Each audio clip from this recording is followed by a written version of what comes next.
let's use a record to capture every data we want on the textures. We already have our widgets, but they have a problem. In this video, we will fix that too. Hello everyone, this is Ali Reza. Welcome to the Mentor Code Lab. In previous episodes, I showed you that I was collecting the identifiers of every vanilla textures that you may want to use in your inventories or in your mod in any shape or form. However, between the previous episodes stopping and this video's starting of the record, I came face to face with a solution that may help me a lot in the long run. Now, if you ever looked into textures inside vanilla, you would know that each texture has its own width and height. And sometimes, for example, the buttons, if I look at the page forward and page backward, you see that we have a U and V, meaning that they are not starting at the top left corner of the texture. Let me open it and show you the result. So this is the vanilla textures that I have, all of the code from Minecraft, and maybe at some day I will talk how you can get your hand on the vanilla's code without the external libraries and without copy pasting. But right now we want to focus on this texture. It's inside GUI sprite. Okay, we are inside GUI sprite, and then we want to go into widgets, and you see that we have this backward and forward arrows. These are the ones that I want to talk about. If I open one of them inside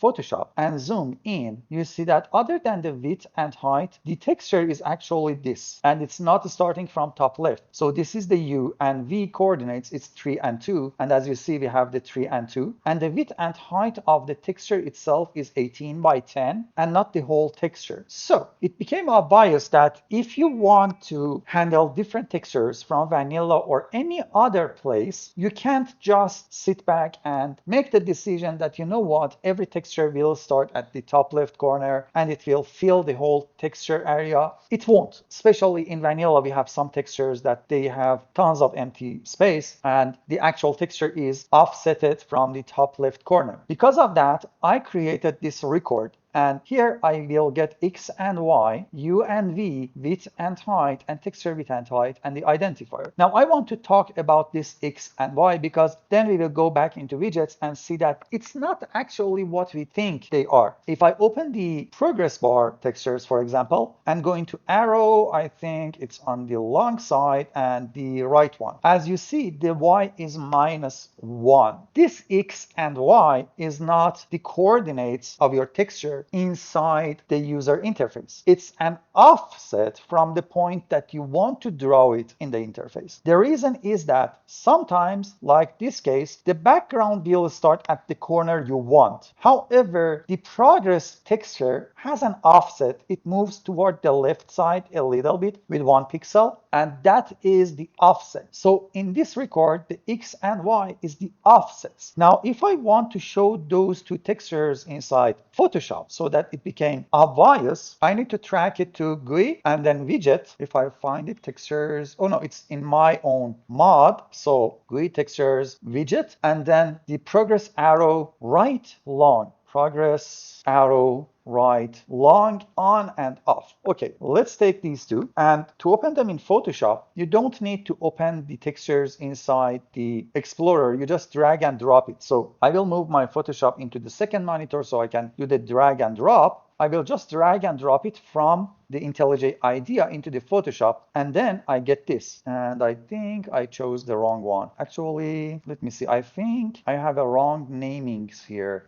Yeah, this is not the one I want, and this Y. Okay, I understand. It's on the Y. So as you see, the texture on the Y level is actually hit the top border of the texture on the background. However, if I copy this one and paste it on top of this guy, and we will see that we want one offset there. In other words, if I turn it off and take this one, I want to move it down one level so that when I turn the progress bar on, take note that these 3 white pixels are sitting exactly on the progress background. So the top level has 1 pixel offset. However, normally when we are designing the UI, we are drawing the background, okay? And normally I will draw the whole GUI inside Photoshop layer by layer and put elements there, and then come back and make the decision that, you know what, I want this arrow to start from this position. So I see the background, and the backgrounds x and y coordinate on the GUI is not matching the x and y coordinate on the progress bar. In other words, if I want to draw the progress, I need to move it 1 pixel up inside the interface so that they match and they draw correctly. Now that we have that, we have the u and v. Well, this is the coordinates on the texture file itself that we want to draw the texture from. This is the width and height that we want to draw, and this is the width and height of the texture file. And of course, this is the identifier of the texture. Now, as you see, I have done lots of these, but I'm in the middle and at the progress on the effects file, and I still have few more. And God, this heart one is a lot of textures. I think it's 40 something textures. I'm not sure. I didn't count. But I got tired of the repetitive job of, assigning the identifiers, opening the texture file in the Photoshop, finding the U, finding the V, finding the width and heights, and then take a look if we want to offset it or not. So I thought to myself that I can hold this file and talk about that texture data and then fix few things that I want to do with this texture data inside the fluid widget, inside the indicator widget, and inside the screen util. Let's start with the fluid widget. Now that we established that the X and Y on the textures are just offsets, we can't assume that the background X and Y will be exactly where we want to start our draw as we were doing. Instead, we want to have two more coordinates. And actually, if you take a look, we already had a hint here. If we think about the texture, why can't I set the U and V and width and height just like so from the interfaces that we implemented on top, being drawable or widget, because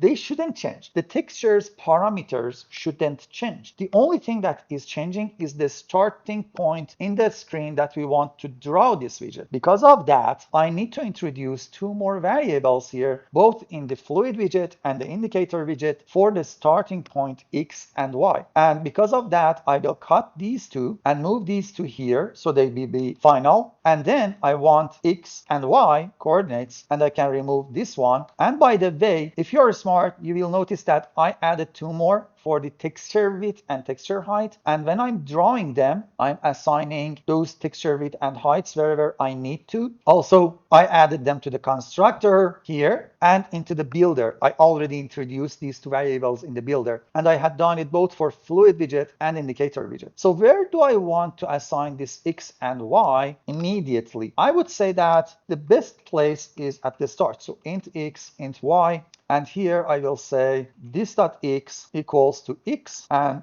this.y equals to y. Also, now that I have these two, whenever I'm drawing a texture and I'm starting the x and y coordinates, for example here, I will say x plus, because as we established, these background x and y is the offset that we want to draw the things. So here again, the x and y, so this will be x plus blah, y plus things, x plus, y plus. Now, whenever I'm assigning the x and y, it's simply going to be this.x, this.y, and then I'm retrieving the x and the y. Okay, now we want to go back to the builder because builder needs to have them. These two, I will cut them, I will paste them, put a comma there, and then I want to introduce x and y. However, where should I assign these x and y values? I thought about it a lot, and I think the best place is this parameter list constructor that so far was doing nothing. So I will say int x, int y, and I will open this constructor and I will say this.x equals to x, this.y equals to y.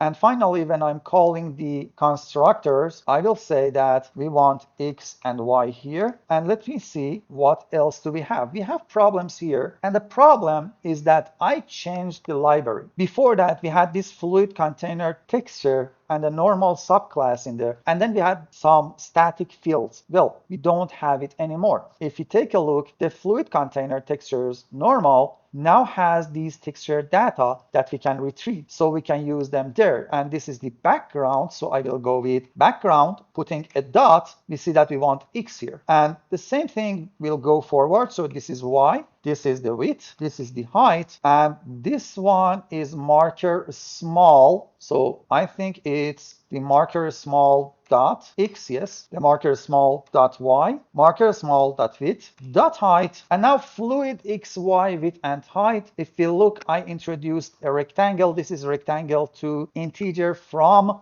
Net Minecraft Clang Util Math. and I can use that. So it will be fluidrect.x, or get x in this case, fluidrect.getY, .get width and get height. Then we have this background, and honestly, pay attention, this is the texture. So here we want the ID, because this will be the ID, okay? As we see, the first one is the ID. Notice something, that texture data is a record. And by calling background, we didn't get any problem here in the IntelliSense. But you should make sure that you are returning the identifier there. So here we want the U, here we want the V, and here the size, instead of the size, we have the texture width and texture height. Again, this one will be .u.v, and this one will be .texture width and texture height. Now this one is showing the problem. We will go with the ID here. I'm not sure why it didn't show on the background, but it's showing on the marker small. Both of them are using the same record, so I don't know. Sometimes IntelliSense becomes derpy. Okay, now it says that make X and Y final. I can't do that because actually in here I should be able to do it, because this is the builder and we are assigning them from the constructor. Now, why didn't I assign X and Y on a parameter or a method call like before? Because honestly, this is the starting point of your widget, and I think it's a better place to put it there. So this is our fluid widget. Let's go into the indicator widget, and guess what? We will have the same deal. So I will cut these, I will paste them there. We will have X and Y. We want to get the int X, int Y, and then this dot X equals to X, this dot Y equals to Y.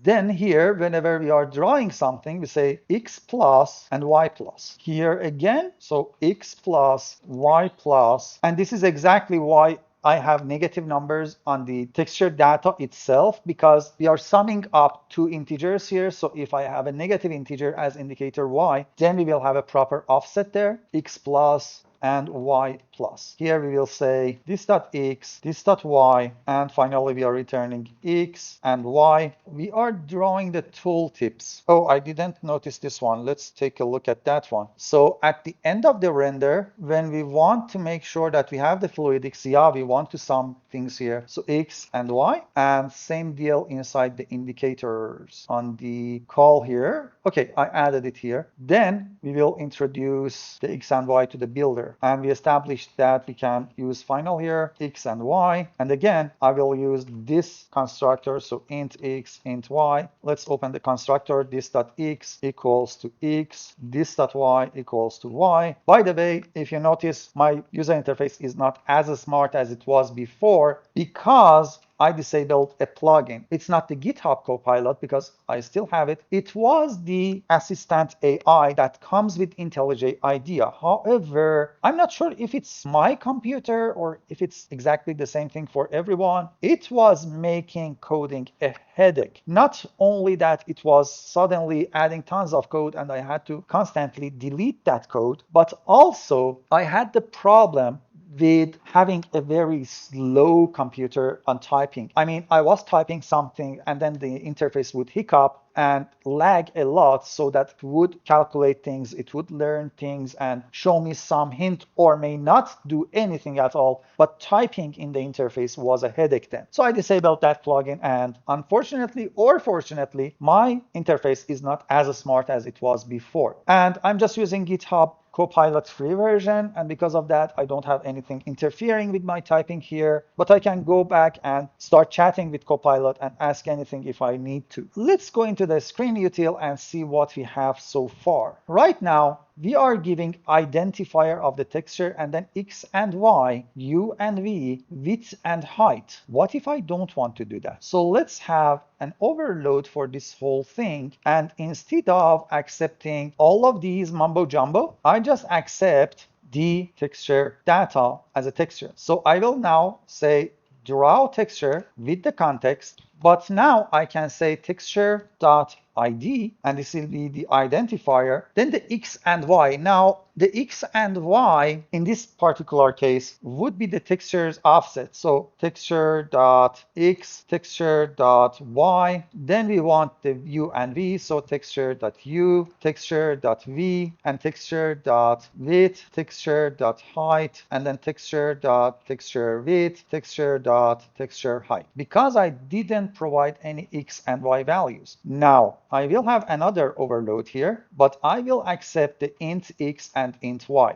In this case, we will use this, but we say X plus and Y plus. And this means that we are offsetting. So you will use this overload when you don't want to offset anything other than, actually, let me think about it. We can't do that overload because if I use this overload, it means that we are drawing on the top left of the screen. Okay, let's have only one, and that's our new overload inside the screen util. So right now, I can send in a texture data from my own library, and I say that, hey, start drawing it on this X and Y, and everything is inside that texture data, so I can use that, and that would be it. Although this was a little bit of a short video, but it's a very useful one. Now, at the end, let me show you how am I handling things. You see that right now I'm working on the conduit power, so I will cut it and paste it. This is the identifier, okay? But we are not done. We want the parameters from the conduit power. So let's open that conduit power inside Photoshop, and it should be inside the Minecraft textures, mob effects, and this is the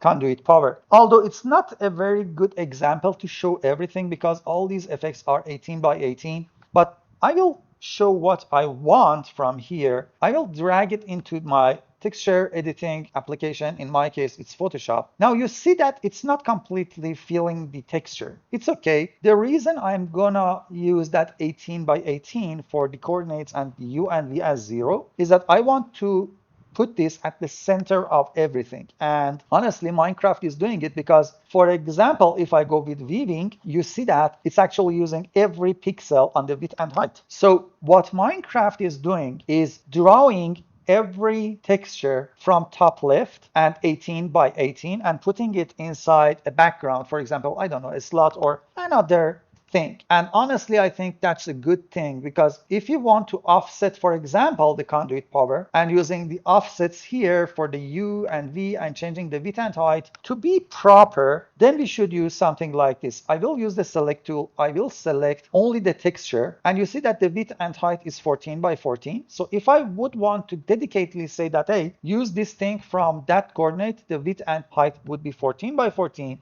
and then this particular pixel at the X and Y of 2, if you notice, we have this X and Y. This is the U, this is the V. So it's 2 and 2. I would change the U and V to 2 and 2. And then I would have a perfect texture without any empty space around it. However, if I'm going to use these effects inside my own mod in one shape or another, then it would be inconsistent with the others. In other words, now I had to change this X and Y to be 2 and 2. Basically, I would offset it toward the center. And this would change a lot of things. Provided if someone wants to draw this conduit effect in somewhere other than where normally you draw the effects, for example, I don't know, inside a user interface, then we will have a little bit of an offset here. So I don't know, they may need to change their X and Y values a little bit. However, this is a trade-off that you should pay no matter what when it comes to these sort of textures, because the normal use case is to show the effect on the HUD. And to show the effect on HUD, you want to centralize every texture drawing at the center of a slot or a background, whatever. And you need to be consistent, not on the top left corner, but at the center. Because of that, we are using X and Y to be 0, U and V to be 0, and width and height will be 18 as the texture. And we are not offsetting anything. On the other hand, someone may use it in an an unorthodox fashion. You can't think about those few people because it will ruin everything. You should keep in mind that the normal use case for these textures is to show them on HUD or I don't know, inside a slot or anything similar to that. And for those cases, you need to keep in mind where your center is, not where your top left corner and the offset is. And because of that, the conduit power is still using the full texture width and height and doesn't use any offsets. Now I showed you the arrow case. Let's go back into the arrow case, and in the arrow case, things are different. For example, if I increase the canvas size to be, I don't know, let's put 9 here, and I will move this guy 1 pixel down, then I will have a perfect case of showing my arrows. For example, let's drop this one from this place. And you see, this is exactly where your arrows should draw. However, here we have a problem. I did create these two textures, and these two textures are assuming that we rotate the actual texture. They are drawing their shadow on top. Well, this is wrong. So I will go back into the opening, and I will just say that, hey, rotate, flip vertical, and then move 1 layer on top. And then here, I will do the same thing. Image, rotate, vertical. And if I copy this now, go back and paste it, now you see that everything is working. If I remove this overlay, and if I save it, and if I save this one, now we have a problem because that 1 pixel offset that we had inside our texture assignment will ruin everything now. So I need to go back to progress, and I will need to go back to this long arrow right, and I will remove this Y level to be 0. Keep in mind, your textures should look consistent. What do I mean by that? We have this progress right long, and then we have right short. If I turn on this right short, you see that the shadow is on the bottom side. So if that's the case, my long should have the shadow on the bottom side.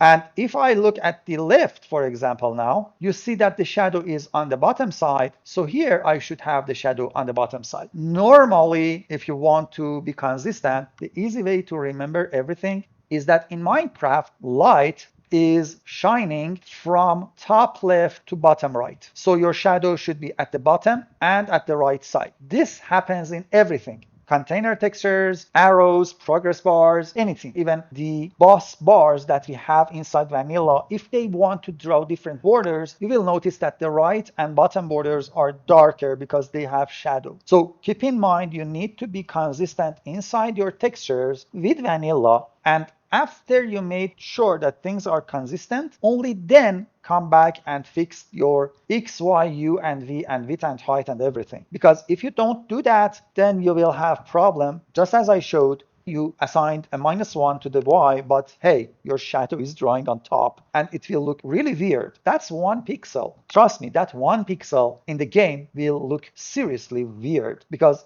your eye and your brain is trained to look into details without you knowing it. And these inconsistencies will show up drastically inside your user interface. I need to sit back and finish these few last classes, and then I have done them. Only then I can go back and finish those widgets. You may say, hey, if you have this texture data, why are you still using the identifiers instead of texture data? Because if you have a texture data, it will contain all of these. So why are you bothering yourself with assigning 4 values here, 2 values here, 2 values here, 8 values, and then identifier is the 9th one, instead of just sending in the texture data and get done with it? I could do that.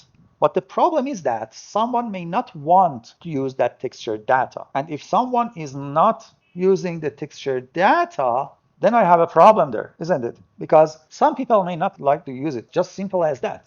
Some people think that it's not proper to use that part of a library, but use another part of the library. I don't know. I need to cover every use case. Now, if I want to handle that texture data, I can handle it inside the builder. Because builder is right now using the background, and then it's setting actually, let's go with the fluid, it's easier here. It's using the background, and then it's assigning the textures, okay? And the background is assigning the X and Y width and height. Then we have here the texture U and V and texture width and height. So 5 and 4 means 9. So instead of these, I can say public builder, and we assign a texture data. And here we say texture data. all we want to do is having these and having these. So here we will say data.x, data.y, data.width, data.height, data.id, data.u, data.v, data.texture width, and data.texture height. So this way, I gave the user the ability to use the texture data, but I'm not hard coding my main widget to use the texture data. And honestly, this is a nice thing about having builders. It's a nice thing of not using Lombok, because if you use Lombok, then you don't have this ability. You are hard-coded with the things that Lombok is providing for you. Get into the habit of providing your own builder yourself, and as you see, it opens the door to every flexibility that you want. Now that we have everything, I can finally move on to the next process and add our energy widget in the next video. Of course, between the two episodes, I think I have 24 hours of coding just to finish the classes. If you like these videos, please subscribe to the channel, hit the like button, and turn on that bell so that when I publish a new video, you will get informed. Have fun, everyone. Bye.